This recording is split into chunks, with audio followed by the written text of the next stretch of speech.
मेरे प्यारे बच्चों, प्रेम से बोलिए राधे राधे और प्रेम से बोलिए ओम साई राम, ओम साई राम, ओम साई राम। मेरे बच्चों, क्या इस जन्म के एवं पुराणों के, क्या इस जन्म के एवं पुराने जन्म के कर्मों को हम मिटा सकते हैं मेरे बच्चों? जैसा कर्म वैसा ही जन्म मिलता है मेरे बच्चों। जैसा कर्म वैसा अगला जन्म। जाने अगले जन्म में किस रूप में आप पैदा होंगे और कौन से कर्म का क्या फल मिलता है। जो पुराने जन्म में हमने जो कर्म कर रखे, क्या इस जन्म में भी हमें भोगना पड़ता है मेरे बच्चों? तो सुनिए, अगर आप इस चैनल पर नए हैं तो चैनल को सब्सक्राइब कर लीजिए मेरे बच्चों, क्योंकि आने वाली वीडियो की नोटिफिकेशन आप तक पहुंच सके मेरे बच्चों। और लाइक और शेयर करना मत भूलें। आप कहीं पे भी इसको शेयर कर सकते हैं मेरे बच्चों, इंस्टाग्राम पे और सारे जगह फेसबुक पे आप इसे शेयर कर सकते हैं मेरे बच्चों। मेरे बच्चों, तो आप सुनिए, गरुड़ पुराण में बताया गया है कि व्यक्ति के कर्म के अनुसार ही उसका अगला जन्म तय होता है मेरे बच्चों। पाप कर्म करने वाले कई सालों तक नरक भोगते हैं मेरे बच्चों और फिर दोबारा कुयोनि में जन्म लेकर मृत्यु लोक जाते हैं। इसी तरह स्वर्ग लोक प्राप्त करने वाली जीवात्मा के सब कर्म का प्रभाव खत्म होने पर उन्हें भूलों लौटना पड़ता है मेरे बच्चों। ऐसे लोग श्रेष्ठ योनि में जन्म लेते हैं मेरे बच्चों। पुराणों में बताया है कि धोखेबाज, कपटी और अपने हित के लिए छल करने वालों को अगला जन्म उल्लू का मिलता है मेरे बच्चों। पशु पक्षियों को परेशान करने वाला व्यक्ति, उनके अंडे फोड़ देना, पक्षियों को तंग करना, अगले जन्म में ऐसे इंसान को कसाई, हत्या और हत्यारा चढ़ने वाला बकरा में जन्म लेता है मेरे बच्चों। माता पिता या किसी अपने का दिल दुखाने वाला, उन्हें ताड़ित करने वाला और परेशान करने वाला को अगला जन्म जरूर मिलता है, लेकिन पैदा होने से पहले ही गर्भ में उनकी मृत्यु हो जाती है मेरे बच्चों। तो इसीलिए माता पिता को या किसी भी अन्य को दिल कभी मत दुखाना मेरे बच्चों, क्योंकि ये अच्छी बात नहीं है मेरे बच्चों।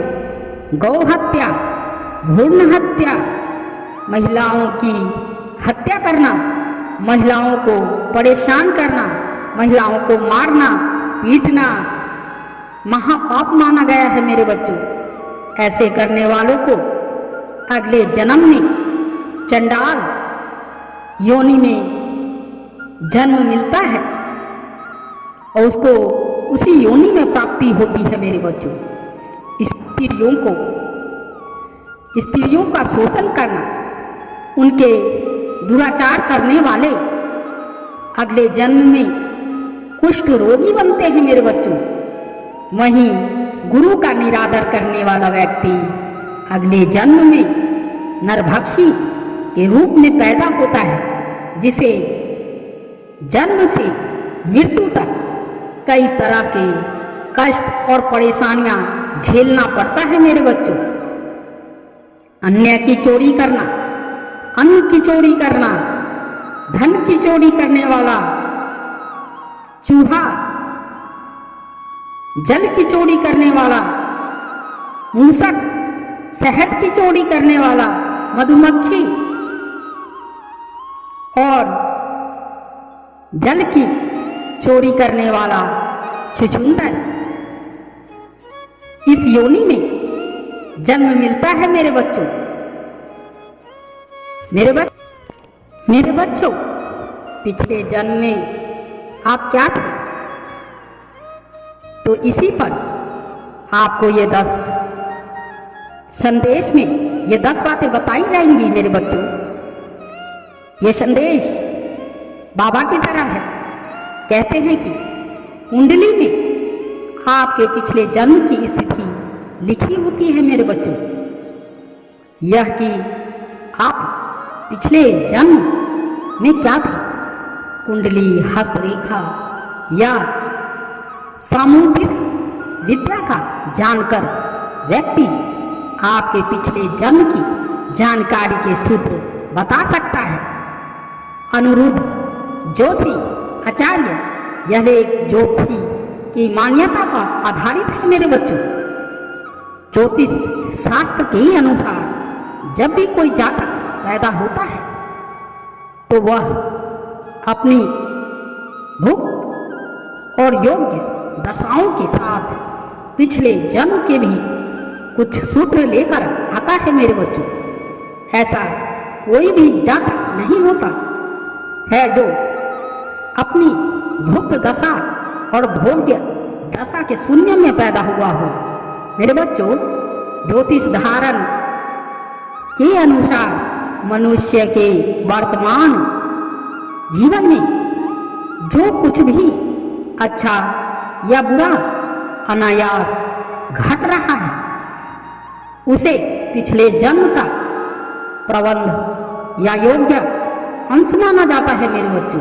पिछले जन्म के अच्छे कर्म इस जन्म में सुख दे रहे हैं या पिछले जन्म के पाप इस जन्म में उदय हो रहे हैं, यह खुद का जीवन देख कर जाना जा सकता है मेरे बच्चों। हो सकता है इस जन्म में हमें जो भी अच्छा या बुरा कर रहे हैं उसका खामियाजा या फल अगले जन्म में भोगेंगे या भोगना पड़ेगा, या पाप के घड़े को जब तक संभाले रहेंगे जब तक कि वह फूटता नहीं है। हो सकता है इस जन्म में किए गए अच्छे या बुरी कर्म अगले जन्म तक हमारा पीछा करे। ज्योतिष के अनुसार जातक के लग्न में उच्च या स्वराशि का बुध या चंद्र स्थिति हो तो उसके पूर्व जन्म में सद्यानी व्यापारी होने का सूचक है। लग्न अस्त बुध है तो वनिक पुत्र होकर विविध कलेशों से ग्रस्त था। यह पहला था। दूसरा यह बात है, किसी जातक की कुंडली के लग्न स्थान में मंगल उच्च राशि या स्वराशि में स्थित हो तो इसका अर्थ है कि वह पूर्व जन्म में योद्धा था।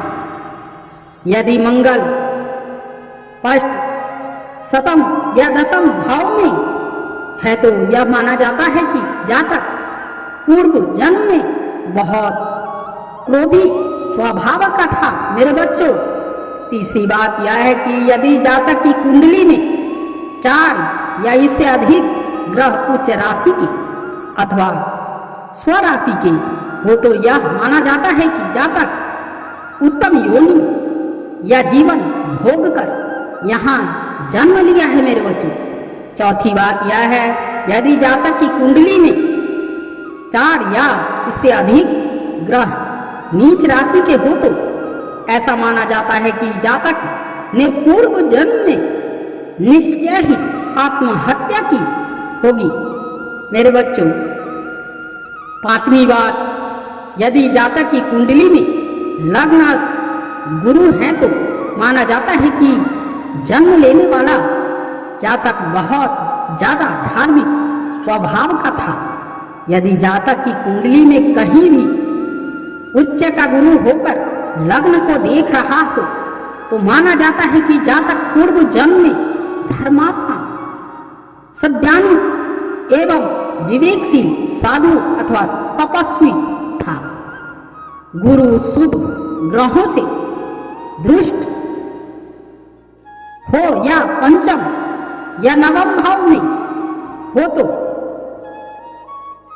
उसे सन्यासी माना जाता है। मेरे बच्चों, छठी बात, यदि कुंडली में सूर्य छठे, आठवें या 12वें भाव में हो अथवा तुला राशि का हो तो माना जाता है कि जातक पूर्व जन्म में भ्रष्ट जीवन जीकर जन्मा है। मेरे बच्चों, सातवीं बात यह है, यदि जातक की कुंडली में लग्न या सप्तम भाव में शुक्र ग्रह हो तो माना जाता है कि जातक पूर्व जन्म में जीवन के सभी सुखों को भोगने वाला राजा अथवा सेठ था।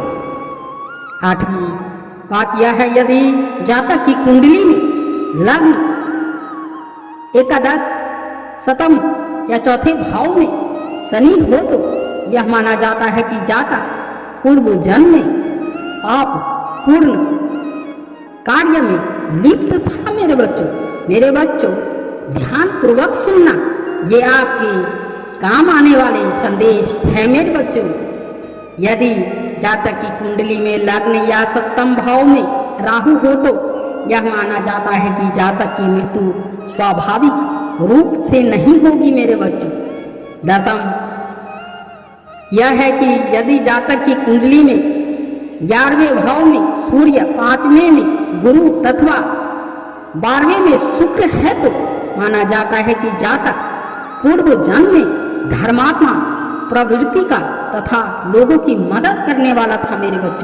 मेरे बच्चों, आप क्या इस जन्म के एवं पुराने जन्म के कर्मों को मिटा सकते हैं? तो मेरे बच्चों, हाँ, इन्हें मिटाया भी जा सकता है, मगर आपको पता होना चाहिए मेरे बच्चों कि ऐसा कोई भी कार्य नहीं है जिसमें परेशानी और संयम की बहुत ज़्यादा ज़रूरत है। मेरे बच्चों, इसीलिए अगर आपको इस जन्म के कर्मों में अगर कोई गलती, अगर कोई चूक हो गई है तो इसका समाधान आपको मिल सकता है, शाही संदेश में मिल सकता है।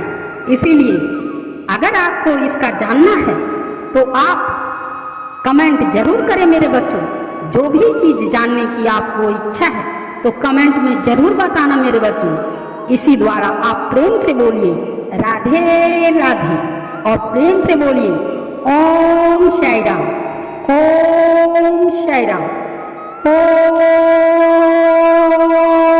साई राम। धन्यवाद।